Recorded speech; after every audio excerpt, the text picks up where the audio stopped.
I've got an interesting panel, I hope. I apologise.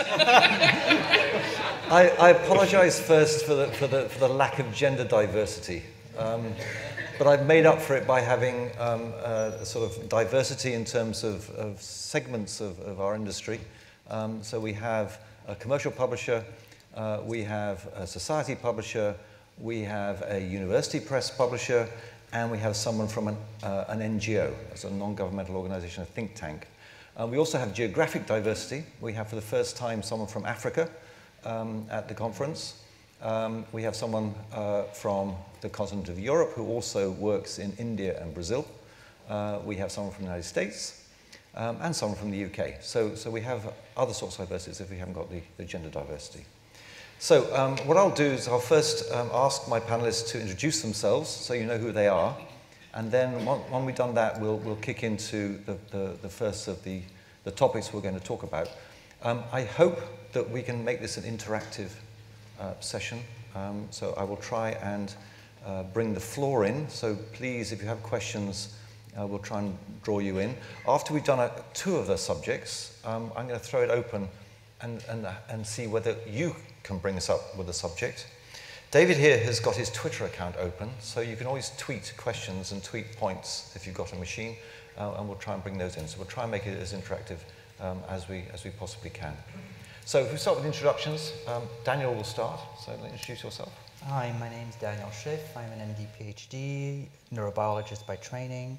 I've been in STM publishing for 20 years, past 10 years at Thieme, where I run their English journals program, and the Indian and Brazilian offices. I'm Jonathan Stead from the South African Institute of International Affairs. Essentially, we're a non-government organization, 80 years old this year, a think tank that looks at policy issues as they affect Africa and Africa's role in the world. I'm also the coordinator with our colleagues in Canada, CG, of the Africa Portal, which is a new initiative attempting to increase the strategic dissemination of policy work from African think tanks. So in terms of use, availability, and accessibility. And that's something I'd like to talk about a little bit later. We're both a user of material. We have a public library attached to our institute, and also we're a disseminator of information through a journal that's published by Taylor and Francis, and about 100 publications a year. And I'm Toby Green. I'm the head of publishing at OECD. OECD is an international organization. It's a think tank for governments in the developed world. But in fact, we work with about 100 countries. We publish about 400 books a year, a handful of journals, and 300 data sets. So that's my background. Charles. I'm Charles Watkinson. I'm director of the University of Michigan Press, which is a medium-sized American university press. We publish about 100 books a year in the humanities and social sciences. And I've also, rather to my surprise, found myself with the title of Associate University Librarian for Publishing at University of Michigan.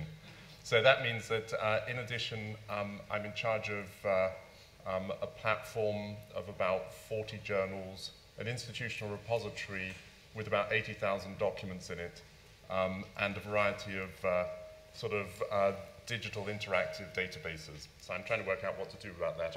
I started in July, so I'm still learning. And David. I'm David Smith. I'm head of product solutions at the IET. Probably worthwhile telling a little bit about the IET. So it's been around since the mid-1800s. It's both a publisher of scholarly publishing material and also professional publishing material. So we publish the electrical wiring regulations and other things.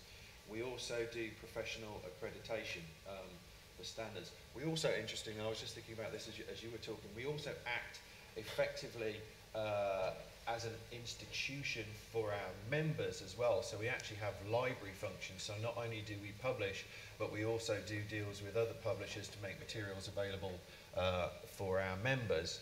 And I suppose sitting up here, I'm thinking, on the one hand, most of my job revolves around the more commercial aspects of what the IET gets up to, but actually the organisation has more than one head there. It has that membership head, it has that charitable status head, it has that thought leadership head, as well as doing the publication work as well. Okay, well thank you very much for that. Now you've met us, let's get on to the first topic, one that's a favourite for us all, open access. What I thought to ask the panel today about open access and to get a discussion going is reflecting on the fact that it's 20 years since Harnad's provocative proposal, and it's 10 years since Budapest, and yet we haven't even got half of the journal articles open access. As for the books, it's probably not even 5%. So why is it taking so long to get to open access?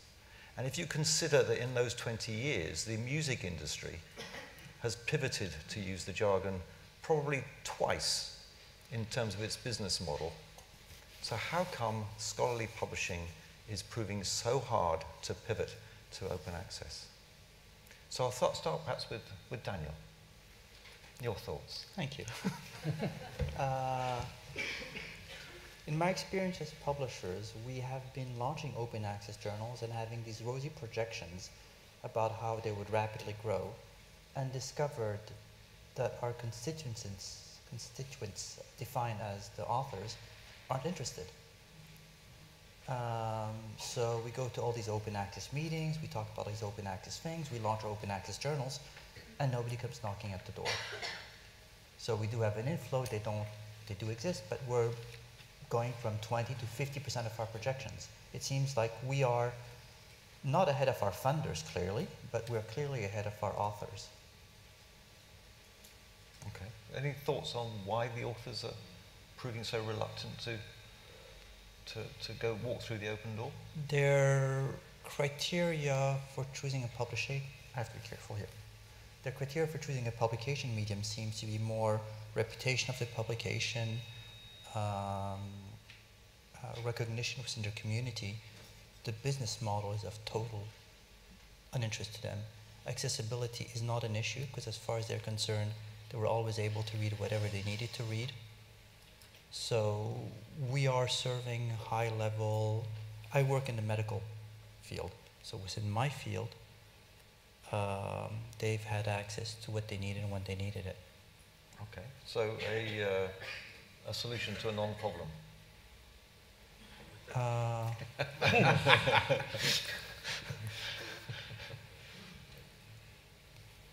We'll just grow where the market goes. So, I mean, we'll keep on doing subscription journals, and open access is not something publishers are driving, but something publishers are more than willing to accompany. Okay, maybe David. So it's the same thing, I think, in engineering. So IET has launched an open access journal, and we're experiencing explosive growth suddenly. And no, that's not an Amazon stat. So it's the same thing, right? Made some assessments as to where we thought we might be. We are under those. Growth is now starting to take off. We did think that we were probably early in terms of putting an offering out there, so we thought we'd get there at the start and wait for people to arrive. But I think it's the same thing. The bottom line is when people come in and they want to place the paper that they've gone to all the trouble to write, they're doing a set of calculations about where that paper should go, and the distribution model seems to be entirely irrelevant to that line of thinking at the end of the day. It's the good old-fashioned stuff, impact factor, longevity, editorial board, all the rest of those kinds of things at the end of the day, and that seems to be it. There's a thing I do think about, I'm speaking very personally now, not speaking on behalf of the IET, about what is our role as publishers in driving the direction of traffic. I mean, it seems to me that we should respond to the needs of the communities that we serve. So if the communities say we want to go this way, right, it would be remiss of us not to respond appropriately to that. But if the community isn't giving us that message, okay, at what point should we be actually trying to put that out there and say, hey, there is this different way of doing it, right? Versus just doing sort of standard marketing output of, look, here's a new journal, and the fact that it's open access is neither here nor there, right? But here's a new great journal, and you'll submit your work to us at the end of the day. One thing I guess I would say that I sort of feel a little sometimes tetchy about, tetchy. Well, as you know me, giggling, obviously. But I do sit there and I think, you know, a lot of opprobrium gets aimed at the publisher, right? And yet the numbers we look at say that maybe that's being aimed in the wrong area, frankly. You know, if it is so important to make this material open access for the benefit of society as a whole, perhaps people could usefully direct their eagerness to their peers, okay, and get their peers to do more work in putting their research out there. So it's not the publisher's fault? I don't think it's that. You know, well, the truth of it is, right, that once you've got, we know that you can make open access journals ridiculously profitable, actually, okay? PLOS, what's the surplus for PLOS? 23, 24%, something like that, I think it is, okay? So, you know, it's good money if you can get it, right? So from the point of view of a publisher sitting there, is there an opportunity here? It looks like a good opportunity if you can make it work and you can make that journal successful. But from the point of view of driving that conversation forward, I think we tend to be an easy target. Okay. Charles, are we right, check target? Twitter now. Come on, you've got me something there. I mean, I think I would contend a little bit with the question. I mean, I think it's certainly true in the area of journals and especially of books that there's been, that maybe we haven't got as far as we expected. But there are interesting segments where there's been a huge amount of advance. So, you know, I'm in charge of this institutional repository, Deep Blue, 80,000 items in it, about 10 million downloads a year. And that, about 35% of those items have never been previously published. So those are things like electronic theses and dissertations. There's a huge story there about open access to that material. Technical reports, white papers, things that were often in print that have now been made very openly accessible. So I think there are interesting other segments of publishing, conference proceedings, where open access is far more prevalent. But just around things like books, I mean, I think there are several things that other people have picked up on. I mean, in the area of humanities, social sciences, books, there's neither the funding to do it nor the requirement to do it from funders. There's also an area around the motivations for increased reach and impact, and Daniel picked up on that. I mean, you know, the level to which maybe there is no particular information scarcity in fairly narrow fields. Most people can get hold of the stuff. And so when there is the motivation for crossing the boundary for increased impact, I think one of the issues there is there's a lack of metrics to put in your promotion and tenure packet which are meaningful around measuring that increased impact.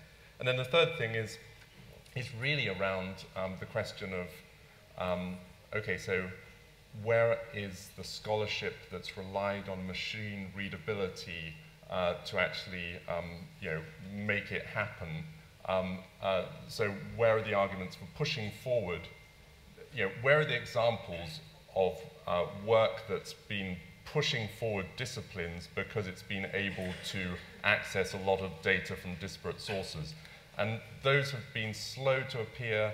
I actually think they're starting to appear now, especially in fields like archaeology. But it's just starting. Okay. Jonathan, what's your view from? Certainly from an African perspective, and although I'm a South African, I also coordinate a network of 40 African think tanks across the continent who are seeking to disseminate their work globally. And so it isn't just a South Africa. I think the first thing is to recognize the progress that's been made in open access in terms of recipients in a continent like Africa. And it's estimated by the Healthcare Information for All, the HIFA campaign, that over the last 10 years, research output in Africa has doubled, largely because of open access. That doesn't seem a lot, and hopefully it'll be exponential going forward. But I think it's an important start.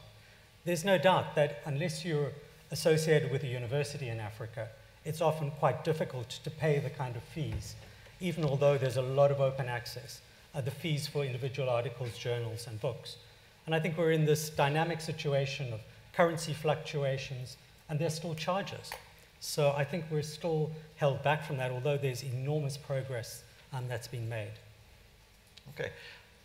I've got a sort of, Daniel and David in particular were sort of saying, well, you know, we've made the offer and people aren't picking it up. But are publishers making enough effort to think about the service that they provide to the readers in order to make the content open access? I mean, did you know that nearly half the population in the UK are graduates? Therefore, they could read scholarly materials. And across OECD countries as a whole, it's a third of the population actually are graduates and could read scholarly materials if it was accessible. But what number of those are actually at universities? Not very many. So you've got a lot of people who are in their professional lives actually are denied access. So are publishers doing enough to reach those audiences? David? You say audience, I say market. So there's an interesting thing about whether it's, actually let's leave the money out of that for a minute. Where's the value in the consumption of the information, right? So back in the day, a place I worked previously at Cabby, we did some stuff to make available scholarly abstracts, actually, and it was fascinating to see who showed up to consume those abstracts. I think I could probably say this, it's a good few years old, the data now, but actually when we did that work, 90% of the traffic that was inbound was non-institutional in nature, which was a fascinating number to look at. The truth was, it was trying to derive some value from that inbound traffic turned out to be extremely difficult. Actually, maybe we lacked the imagination. I don't know. But actually, it was really hard. We did some work with advertising. We made a bit of money on the advertising side of it. But actually trying to come up with something that could deliver value back to us for all the effort of sustaining that inbound traffic was actually very difficult. So I'm wondering whether some of the traffic is just drive-by. It's people that might be interested, and so there's some kind of nebulous. It's a difference between workflow required access that's actually going to deliver a measurable output for somebody and just general interest. And what are we in the business of actually delivering to, and how do our business models work in that way? Jumping a moment there, obviously we know that Rupert Murdoch took the view that the drive-by traffic to the Times wasn't worth anything, so he got rid of it. I don't know how successful he's been. The Times is still there, it's still available as a digital offering, but from the point of view of access to the world of the internet and the Twitters and the Facebooks and all those kinds of social sharing things, the Times as an information entity may as well not exist because it's not freely available online. Compare and contrast with the Guardian, right, or the New York Times or the Atlantic. So there's an interesting thing there about the extent to which our material can make it out to the outside world. I suppose some of the altmetric stuff, there's kudos out there doing startup stuff, right, in terms of trying to find out how researchers are actually sharing their material and how that material promulgates out into a readership. So it'll be very interesting to see what those numbers tell us about what a potential audience might be. I think it's always the problem. It's easy for someone like me that likes to come up with creative, new, exciting things that might not have a business model attached to them just right now, okay, to think that that's a brilliant thing. But someone else on the other side of the equation goes, yeah, but you're going to be spending our money, right? So what's the value? What's the return on the investment for that? And I think that's the thing that acts as a brake on the onward delivery. Okay, Daniel. First is my position as a publisher. I publish material. In spite of my 12 plus years university studies, I can't read it myself. So the probability that some graduate degree in 4 years in biology reads our content is very low.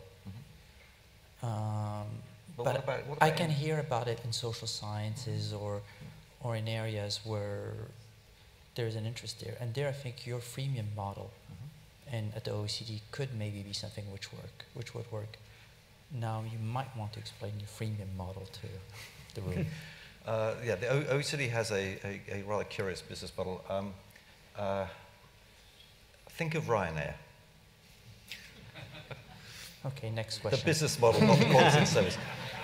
If you consider where the low-cost airlines came from, they rethought the airline business. Instead of selling a bundle that comprised a seat on a plane, tons of luggage, a snack you may not want, and all the rest of it, as being the offer, the low-cost airlines said, no, we're going to break that up, and you, the customer, are going to choose which bits you want. Okay, so we've done exactly the same exercise in rethinking the publishing service that the OECD offers. So we've broken up the value proposition, and we've made one part of the value proposition free. And the free bit is you can read our publications in full online for free. You can't download, you can't copy-paste, but you can read it. Okay, so that bit's free. You want to download, you have to pay. You want to copy-paste, you have to pay. So that's what we've done, and that's the freemium idea. So there's some parts free and some parts premium. The point about, it's interesting, you'll talk about the drive-by traffic on the CABI abstracts. Yesterday we released a book on education. There were 58,000 people read that book free yesterday, okay, on the day it was released. So there is a large audience out there who are interested to read and access this content. We would have had also loads of downloads on the premium model. And of course, it's the premium model that pays for the free one, okay, because that's the way that freemium works. But it's clearly there. And I wonder, I mean, we've come up with this freemium idea. We're not the only publisher doing it. There's in fact another French-based publisher called Open Editions that's using freemium. But I use this as an example where the publishing industry perhaps hasn't used its imagination enough to come up with a solution to the clear pressure from policymakers to make content free for all, because they sit there saying, well, if the author pays, we'll make it free. Well, is that going enough and far enough? And I think that the publishers actually aren't showing enough imagination about what they're doing in order to make it go faster. But that's. I think maybe because our constituents are not the same as yours. Yeah. Your constituents are the governments which fund you. Yeah. My constituents are my authors and readers. But they're funded by the same person who funds the OECD. Yes, but the taxpayer. But at the end of the day, my constituents are my authors and readers, not the funders. And my authors and readers are currently not interested. Okay. At my board meetings, I talk to them about open access, or they don't know what it is, or as far as they're concerned is, you pay to publish, so it must be crap. Okay. Let's throw it open to the audience. Does anyone in the audience want to say anything, make any comment, any feedback? I mean, are publishers showing a lack of imagination? Is that the problem? Or is it just down to, yes? One point I would make is that there has been a disconnect because the customers and publishers were not the readers. They were the librarians, the intermediaries. And that's why the readers don't care, because they got it free in the first place, so through their university. And that's why there has been a drive from them. Sorry, that's why I was just trying to shout. Go on. I think they heard. It's all right. But that's why I don't believe there's a big drive from that audience, and that's why there is a drive from the librarians, from those customers. That's my opinion. Okay. Any more out there? Yes. Hi, Jake Sarnagar, Silverchair. I'm very fascinated by the drive-by traffic analysis. How much do we really know about that drive-by traffic? We can say numbers, we have this many downloads, but what do we really know about that traffic? In other words, there was obviously we've all seen recently when someone published these, I don't know, gobbledygook articles into a lot of open access. What I really like to figure out is the corollary to that. How many times were those downloaded?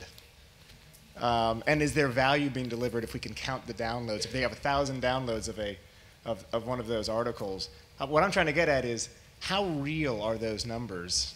What do you know about the 58,000 downloads of those books and where they're going and who's using them? Yeah, well, when we look at our log files, the access is from all over the planet. We don't know much more about that because we don't require people to register. But they're clearly coming from places that are not universities, because we can see the university traffic. So, no, we don't know a lot about who they are, but if they're bothering to spend time, and they are, because we can measure how long they spend on these files, it suggests that they are reading. They're not just looking at the pictures. So they must be getting some value out of it. But you're right, it's very difficult to know. But Jonathan, maybe you got any insight? I mean, being outside the academic world, you got any insight in terms of the value of accessing this sort of knowledge in think tanks? Yeah, I think we've got also this divide between scholarly and professional journals. And I don't say it's an absolute divide. And on the other hand, policy-related issues, the kind of OECD and the kind of work that we're reading, I think the audiences are different. And I mean, for us, very much funder-driven and impact. So researchers are really wanting to know what impact is in terms of policy. Our researchers are really keen to access across the globe in terms of what they're doing. But again, there are these limitations as to where they can access. So I think there is progress, but there's still a lot more to be made. Okay. I think to pick up on the drive-by question, so back in the day I did some digging into the numbers that I had at the time, and there were a couple of interesting things. One, there was, CABI still does, I think, produces abstract subsets, some of which have interesting titles and some of which have titles that could put you to sleep before you'd reach the end of them.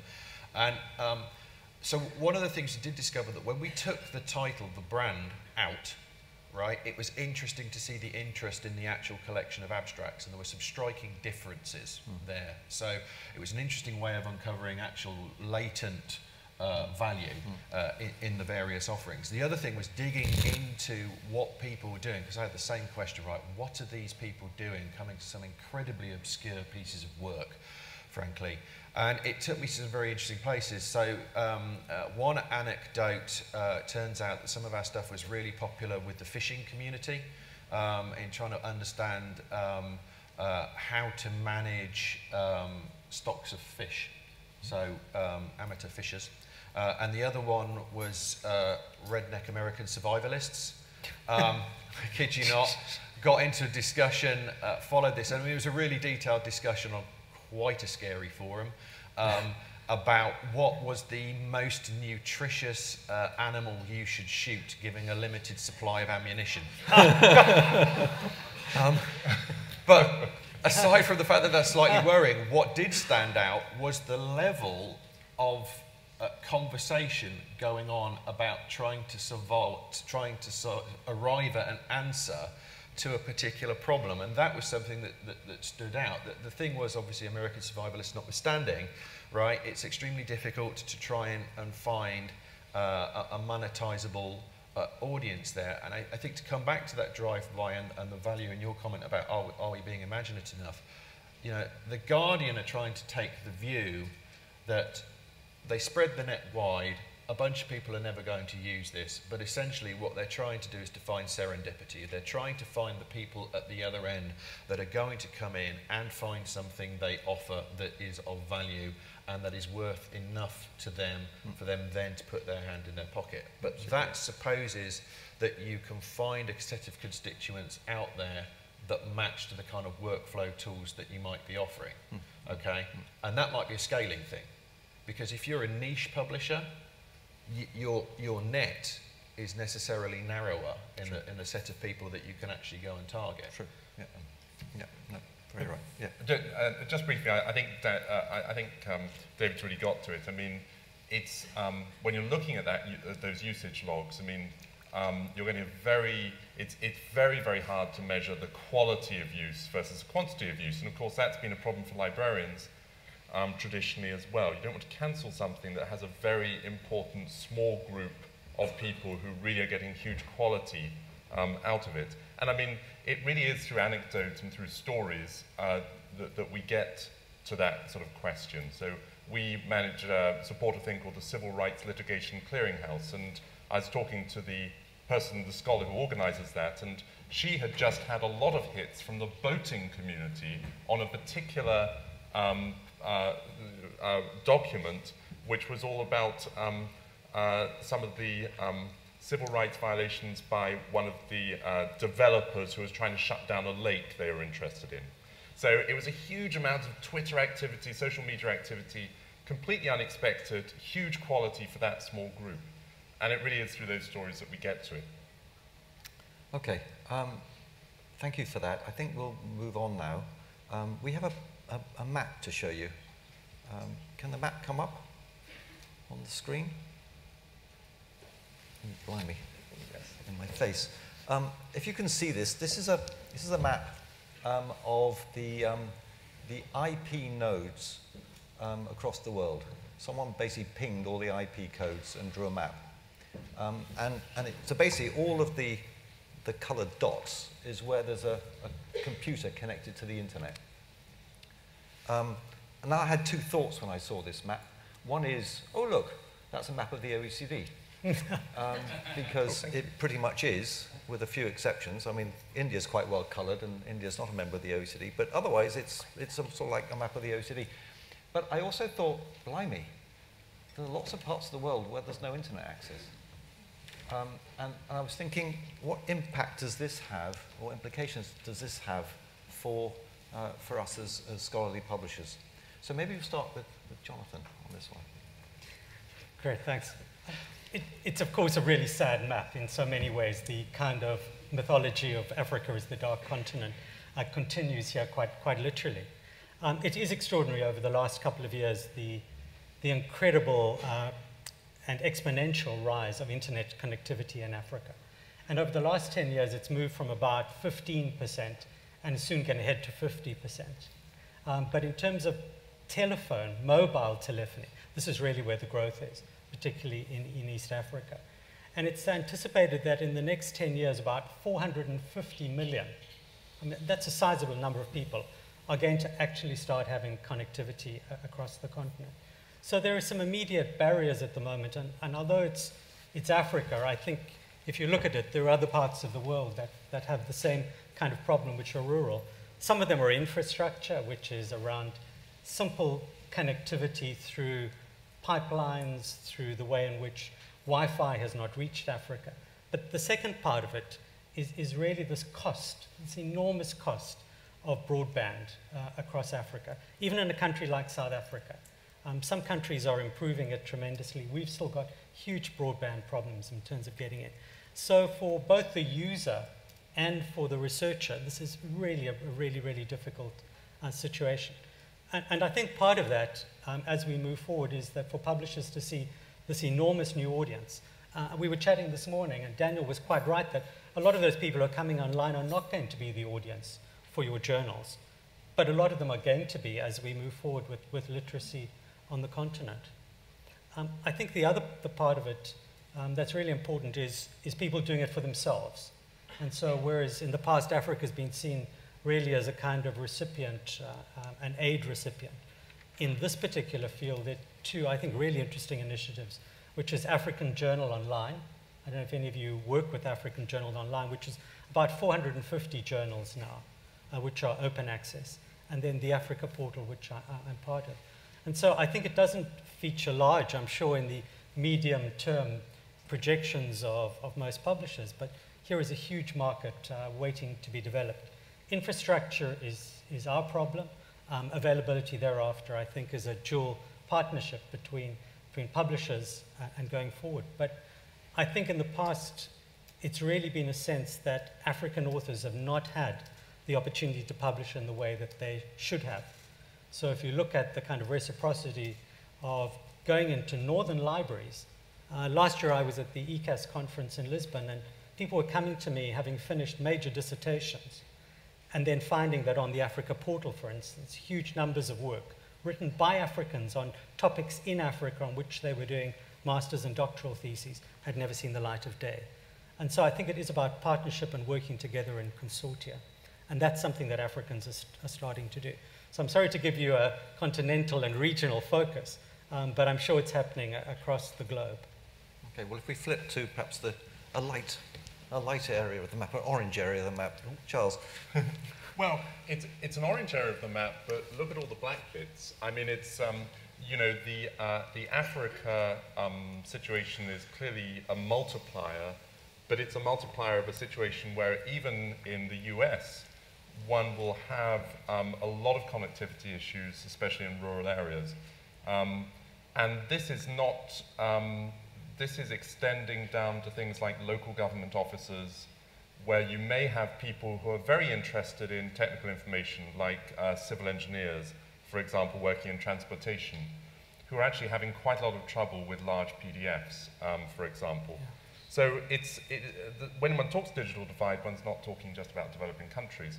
I was very interested by a conversation that we had prior to this panel, which comes back to the last discussion about open access versus useful open access, which was around the challenges of reaching Francophone Africa.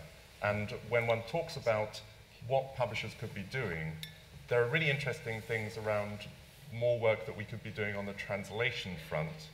And I was thinking about that really in terms of sort of translating technical content into less technical forms, but actually it's a very real question in Africa, clearly on the language front around abstracts, for example.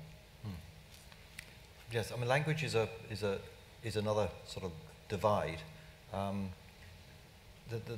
Just a little sideline here. At the OECD, we translate. Well, first of all, we get our authors to write 1,000-word summaries for our major publications, and then we translate them into 26 languages. And we translate them into 26 languages for two reasons. One, to reach the people who don't speak English very well as their mother tongue, so they can get an understanding.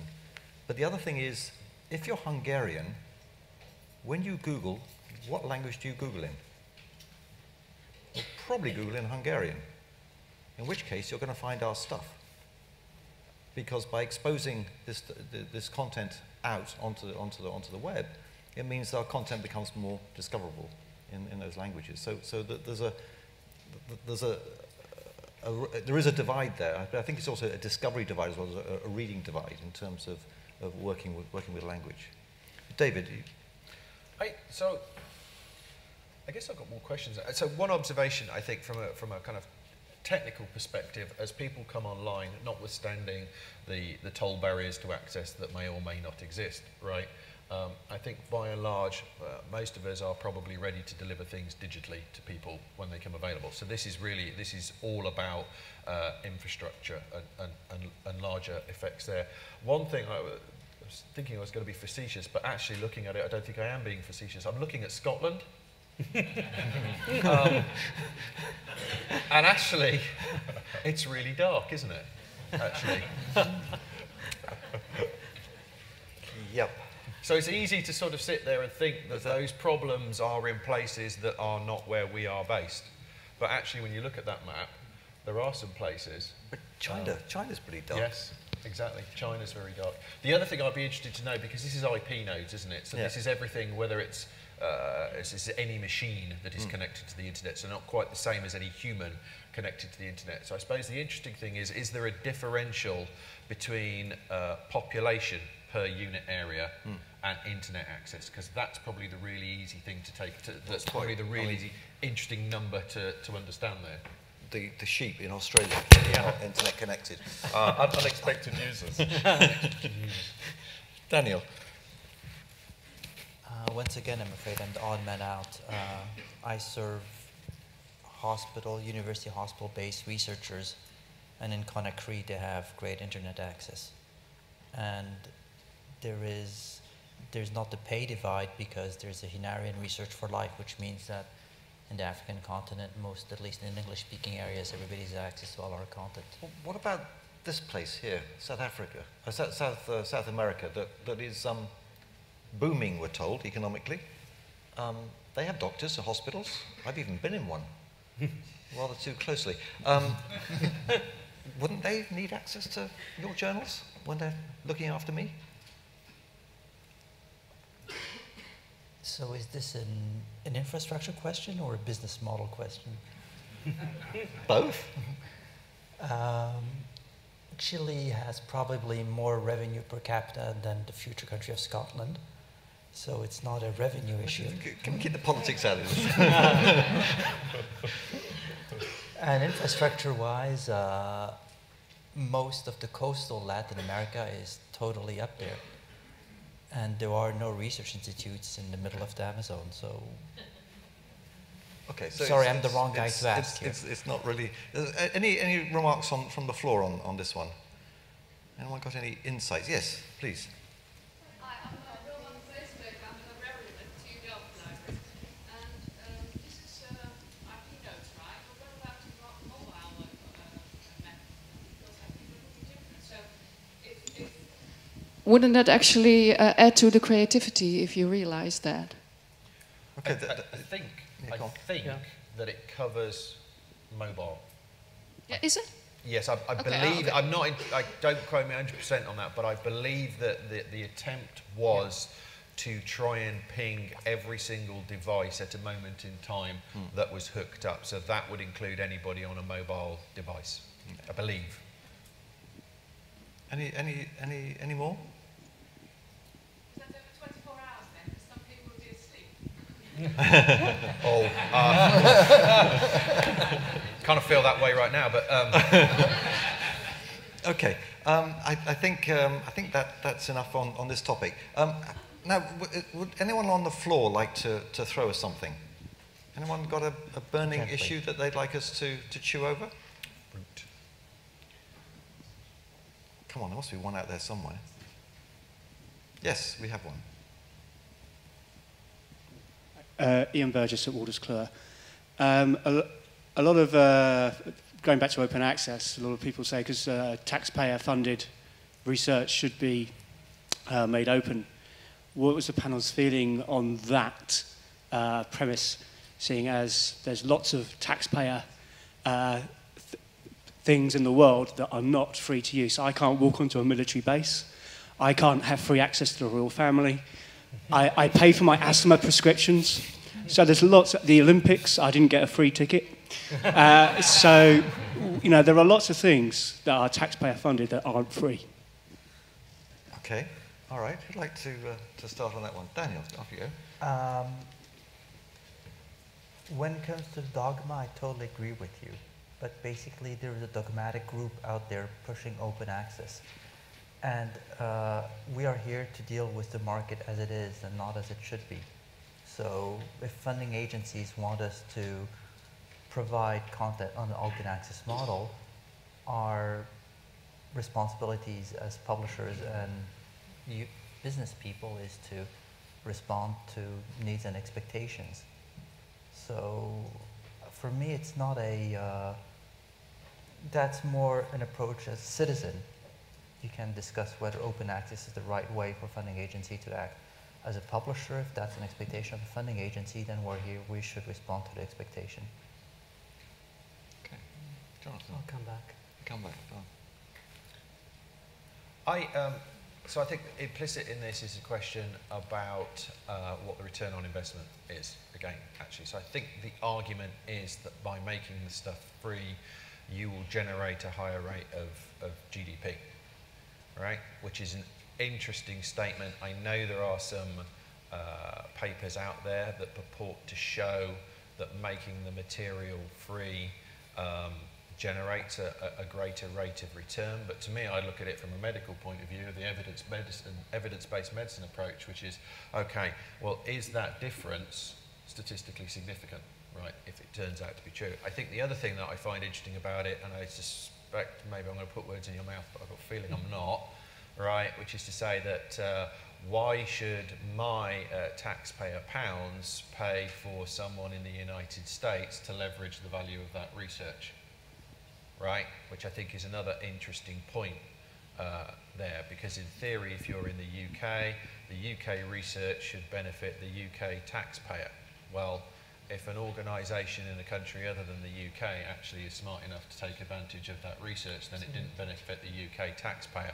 So I think the economic thinking is a bit woolly at the end of the day on that one. But again, that is the world that we live in at the end of the day. There is, I suppose, a fundamental point that is hard to argue against that sits there. It's interesting what it says about the academic being a person who's effectively doing work for hire as a producer of this material versus the actual intellectual creator of the stuff that's been done. So are we paying them to put in the hours, or are we paying them to do the thinking, and what are the consequences of that for the outputs that are then produced? I believe in some fields, the molecular biology fields, people are starting to try and take themselves out of the funding places because they think that their research is good enough and powerful enough to be directly monetizable in commercial offerings, and they don't want to lose the IP. So I think there's some very interesting things that are going to shake out from this process at the end of the day. And the other thing that does strike me as weird, and again I'm speaking very personally here, which comes back to the issue about the sort of types of licenses that are being required, because the thing that I struggle with, and maybe someone can come back with a really good answer for me, is how is it that one set of people are being asked not to make money off the process of putting this material available, yet a whole other set of people out there are being allowed to make whatever money they can via the fact that they can manipulate the license. So if we have to make the stuff available via CC BY 0, okay, now not commercially exploitable by us, but commercially exploitable by anybody else. Well, and you as well, why not? Well, but the point is we're not, so that's an interesting one about whether the publishing world is in the business of trying to generate commercializable, exploit that material in a completely, whether we're capable of exploiting it in a different manner. Whether it's exploitable. Yeah. Charles, any reaction? Well, I'm contractually obligated to say yes, I do believe that. And as an individual user, I'm constantly the beneficiary of open access. I mean, I do believe that publishers should have a chance to add value, and I do believe that publishers do add value, because I am one myself.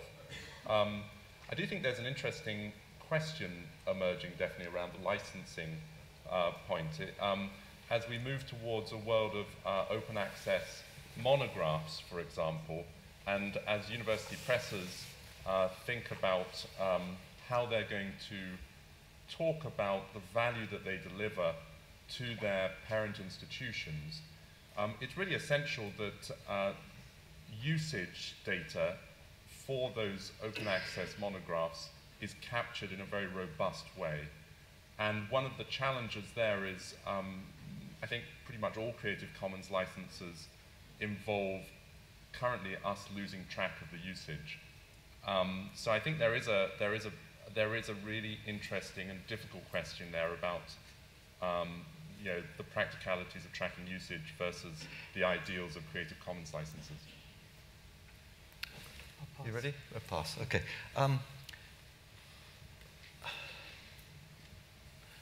Couple of things. I work for an organisation that has the word economic cooperation in it, i.e. countries trying to cooperate together for the greater good. Therefore, the idea of a pound tax benefiting a dollar recipient is something that my organisation thinks is a good thing for everybody. So I think that the idea that a tax pound is helping someone in America is not a bad thing. But there's something else. Knowledge is probably the ultimate public good, which means that if I know something or someone else knows that something, it doesn't cost me anything. Now this is slightly different from if you let me into an army barracks and lent me a tank for a bit.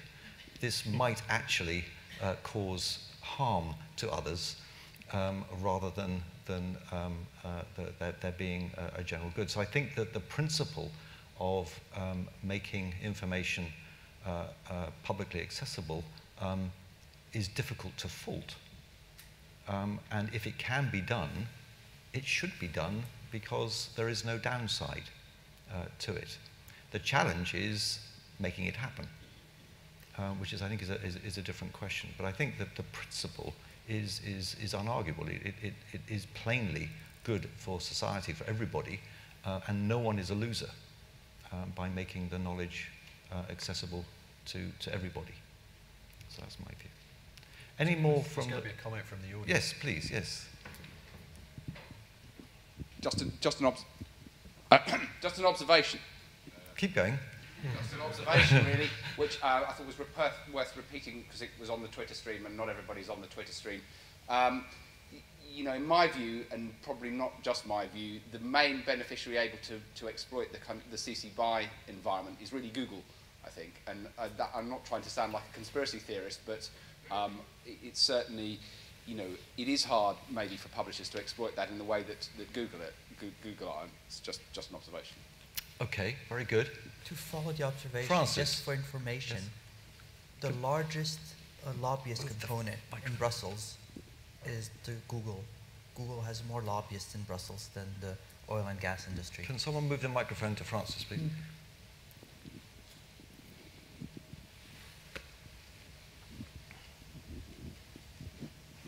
I'd like to return for a moment to monographs, and particularly the humanities and social sciences, if I may.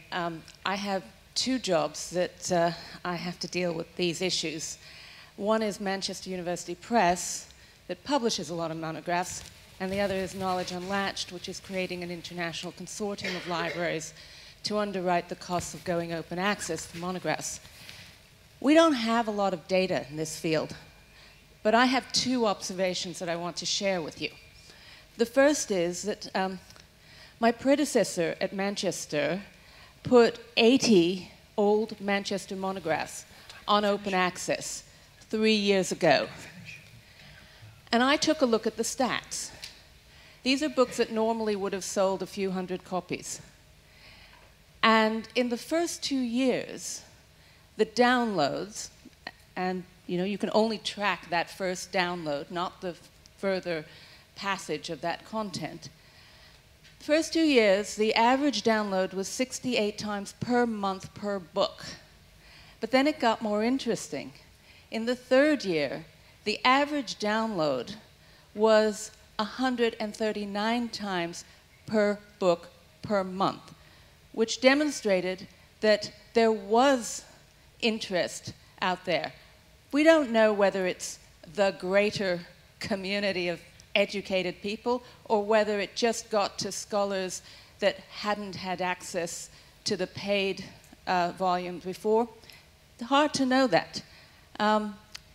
And then the other thing I just want to mention is that Knowledge Unlatched, with its pilot program, 28 books, they've been out on average 16 weeks, and the average download per book is now nearly 500 times. This is with very little promotion. And these are the kinds of books that would barely sell that quantity in a couple of years.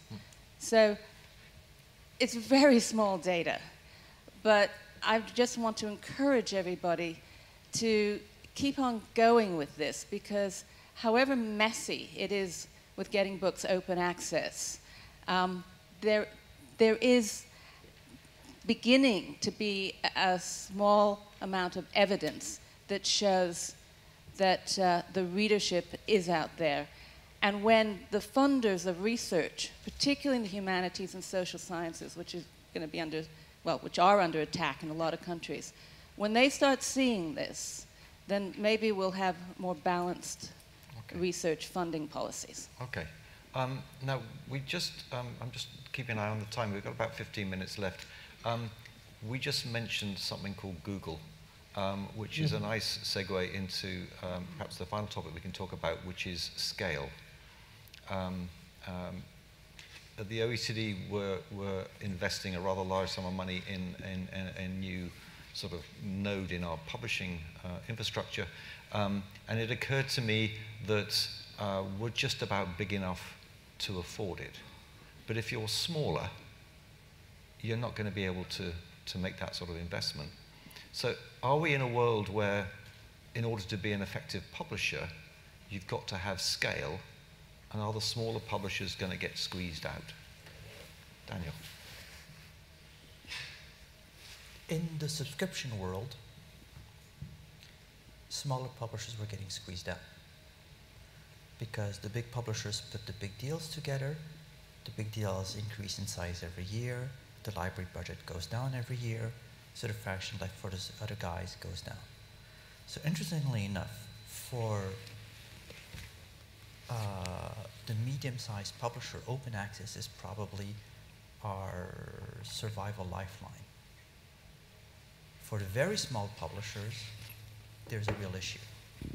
Open access publishing is complicated, and findability is going to be really complicated for small publishers. Discoverability is going to be complicated for small publishers.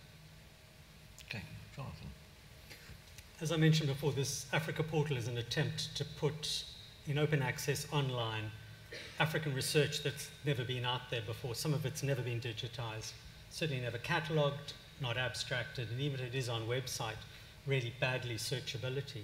So we've got about 5,000 documents on it. It's a toddler still, 2-3 years old, and been doing really, really well. On the 25th of May, Google changed its algorithm and has now constituted our site as an aggregator site and has moved it completely down the scale. Literally within a month, we're down by 50% on our hits. Now, this is material that has never seen the light of day often before. It's certainly not a scavenger site. It's an aggregator site in the sense that we have been requested in open access by those people. And we're trying to fight it. It's almost impossible. You know, it's trying to make the point that we're not scavenging, we're actually adding to the discussion. But it's going to have major ramifications for something which is an open access site used by, you know, it's still a small site, but used certainly by 500,000 people a year across the globe. Interesting. If I could just hold out a small crumb of hope for you there. So I experienced that thing I was talking about putting the stuff up for Cabby. It happened to Cabby, I think it happened to us 3 times. Google changed its algorithm, we get caught in the crossfire. Traffic would absolutely disappear. It always came back, actually, to say, I mean, it was brutal to be on the receiving end of it because you're running around wandering out. You know, 90% of our traffic has just disappeared overnight. What are we going to do about it? But in our experience, it did always come back if the site was good, which is not great when you're in there. But so, you know, hold the line and good luck on that one. From that point of view, which is about the best consolation I can offer you. I think that. So one of the things that occurs to me, and I think it came up yesterday in the library panel, was a comment about the whistles and bells on platforms, right? And obviously, the smaller you are, the harder it is to be able to justify the whistles and bells. So I think there's, he said, making a pertinent comment, there's an observation about enlightened vendors having really solid roadmaps for publishers to be able to see what they're going to get when they invest with a vendor, that they can understand that the vendor is helping them by identifying the needs coming down the road. I wonder if I can interrupt you, because I wasn't really thinking about whistles and bells. I'll give you some metrics. OECD publishes about 400 books a year.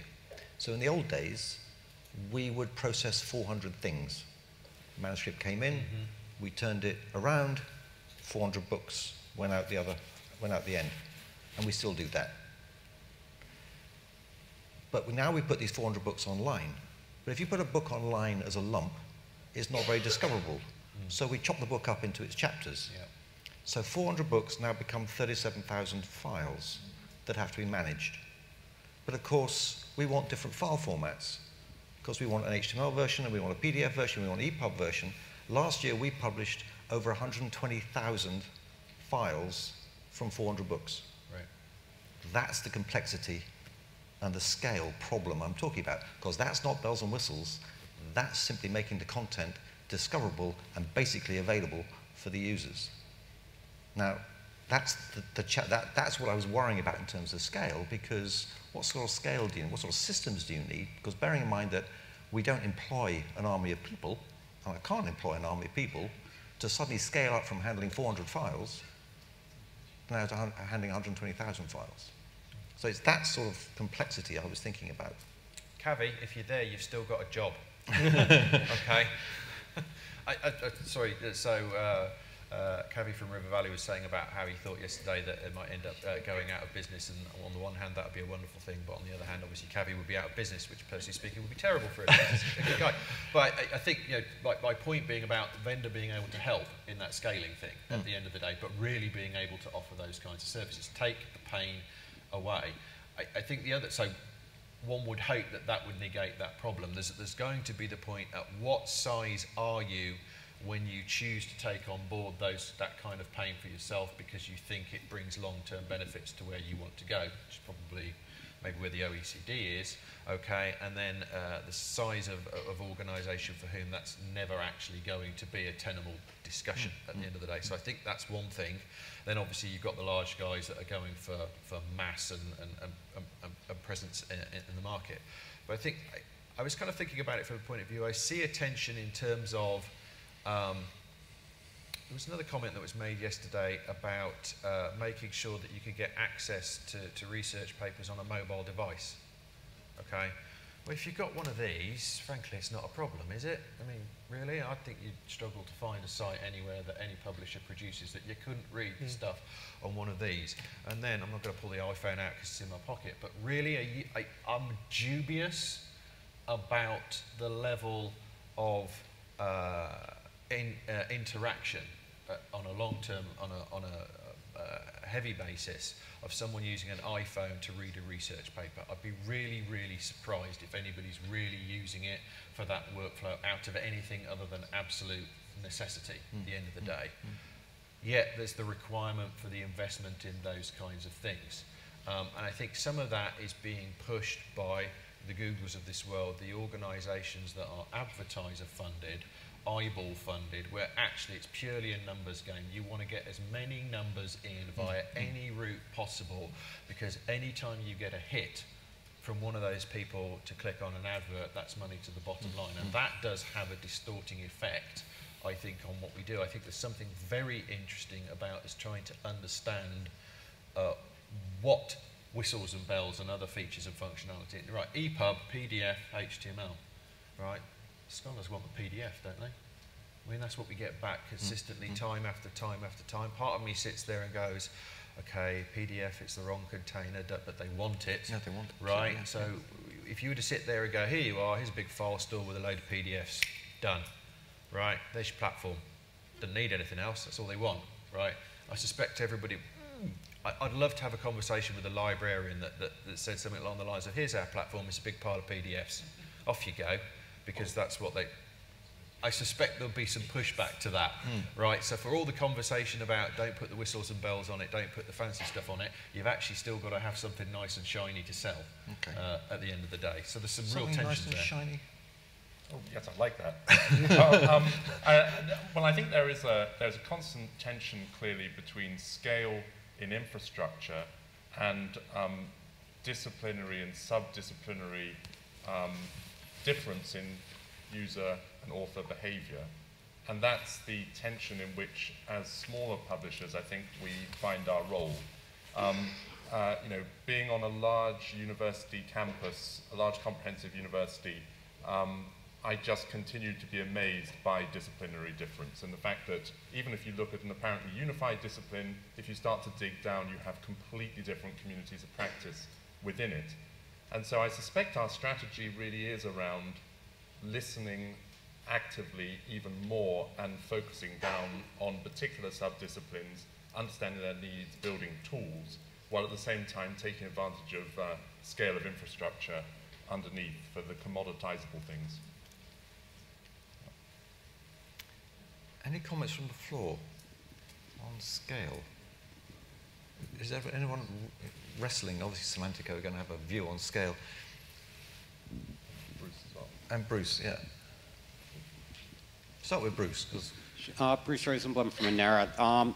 David, I'm interested in your comment that you don't think people will read research papers on screens as small as an iPhone. I think I would contend, and I don't have evidence to back this, but I would contend that in the developing world where people can't afford multiple devices, but there's a real thirst for information, and the sole device they have is their smartphone that is third generation handoff from those of us who turn on our smartphones every year or two to get the latest and greatest model, that they are reading research papers on those phones because that's the only way they can do it. And for them, unlike us, where our time is valuable, they don't have as much value that they place on their time because their whole wage scale is lower. And I suspect that they are doing that. And we're just overlooking that as a potential future area for growth of readership, not necessarily revenue, but readership. And I'd like your thoughts on that. So I guess possibly my feeling on that is I'm in denial, and now I have to hold my iPhone like that to be able to read stuff on it, and I really must do something about that. Yes, I think there's a point there about necessity being the mother of invention, that you will use the tool that you've got at the end of the day. I guess I was thinking about it from the first world perspective of the time-poor professional who's got the tools that they need at the end of the day. I think there is something potentially quite interesting about the fact that they might do some initial information discovery on one of these whilst they're on their commute perhaps, or doing something like that, and then want to be able to transfer that initial triage of information across onto a more suitable device at the end of the day. I mean, that is something that Amazon has done with WhisperSync, right? That you can transfer your reading across multiple devices, and I think that's something. I don't know if there's a publisher that's actually cracked that one. I don't think there is, but there's something very potentially interesting about that kind of thing at the end of the day. But really, it was that. It comes back is to what do you want to use this small thing for versus this larger thing. And I suppose if it's a success, this really, really tiny thing that someone's trying to flog us now at the end of the day. And I think it comes back to a whole bunch of choices about information architecture and user experience, and really fundamentally understanding what the units of consumption are for your particular constituents, for your particular set of content. And the answer is probably going to be different for each particular field at the end of the day. I know that's not answering the scalability problem, it's a UI question, but that's my thought. Well, I mean, there is a scale angle to it. Yeah. Because all the different screen sizes and all the different technologies, the testing that we now have to do whenever we produce something new is hideous, and not least because all the fragmentation on the Android platform. So it is, you know, that is a scale issue, because you've got to have the staff to be able to do all that testing and to cope with it all. We have one at the front here, and then. So back to Google. On the way of actually saying we do have figures on some of the platforms we run which show that maybe more than 20% of devices are 20% of access is coming from mobile devices. So there are some real figures there that back up what we were saying about iPhone. But moving on from iPhone, Google, I do have a worry that we're not engaging as an industry actually with Google. And I think the experience that David spoke about briefly earlier, obviously we were quite close to that as well, having been part of that SEO project. And I'm not quite as optimistic as you, David, in terms of saying Google, you know, it comes round in the end. I think you have to fight. I mean, we've been in more than one place where, with more than one situation where you have to fight. And typically it's a fight that happens individually between individual publishers and Google. And that worries me, actually, because they have a disproportionate power. As a monopoly, they're in a place which no publisher can be in a way. And they can monetize, as we said earlier, on content in a way that we can't. But equally, they can divide and rule by effectively blowing out your traffic on a one-by-one basis and then letting you struggle with a system that's not designed to work with individual negotiations. So we have no pushback as an industry, and I would, I suppose, use this opportunity to say, I think we should have something. I think we need to have something that's more robust as an industry to push back against Google, because they're a monopoly, because they have a disproportionate amount of power.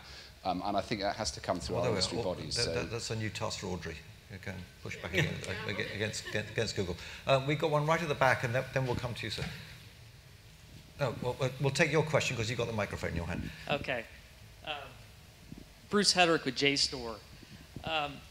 Just to follow up on these points, I think at the macro view, we have to remember that I guess now 35% of traffic on the internet is coming from mobile devices.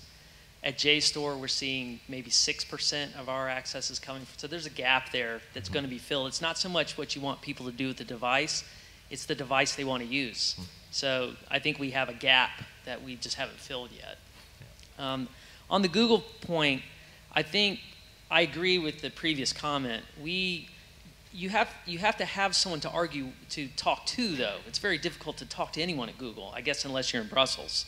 So one of the things that happened that we noticed, and I think this had a kind of a 360 effect, was maybe 2 years ago, the algorithm changed where they promoted free content ahead of paywalled content. And we had about 40% of our traffic coming from Google and Google Scholar, and that dropped precipitously. And the point we tried to make to Google at that time was that this paywalled traffic was being paid for by the library. So to their constituents, it was free, right? So that stuff not appearing in those search results was actually not the right thing for a certain set of people where that content was being paid for. And I think that we have to have a more effective lobby in that space with scholarly communications with Google. And so I would back up what was just said. There's these individual battles are going on, but we're such a small piece of what Google has to deal with. We have to find a more effective way to get to them. Audrey, taking notes. Right at the back there. Sorry, I can't see who it is. It's Big Mouth again, Kaveh. Sorry, you tempted fate by mentioning me. Kaveh from River Valley. I worry when we try to work out or decide what format that people should or want to look at things. We have the technology to give people exactly the format they want on the fly. I mean, XML is what, 10, 15 years old. And the whole idea was that from XML, publishers spent a lot of money creating XML because from that, you can go to anything that you want. So we don't have to worry. The publishers should put up the XML format, the reader comes in, the device says what device it is, it'll download the format they want and let them see it in the way they want.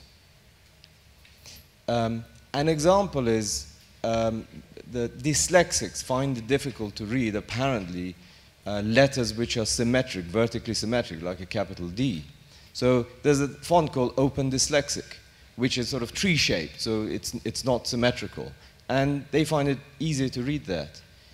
It's quite possible and very easy to press the button and get your information in that font. That's a scale issue. Jonathan, how much of your content is in XML? Very little. I mean, even at the OECD, I think 30% of our publications come to us, we'll use the word camera ready because I'm old, but basically it comes to us ready cooked by the authors as a PDF file. So it's not XML. I mean, and the cost of re-engineering it would be so high that we're not going to XML it. There's a comment from Mark Ware on Twitter. A big pile of PDFs, isn't that an institutional repository? So I think, I mean, you're right. One can do magic with XML, but I think the cost of getting there it comes back to scale. It is now 10 o'clock. So I asked you all to thank my panel, to thank Daniel, Jonathan, Charles, and David for the session. Thank you very much.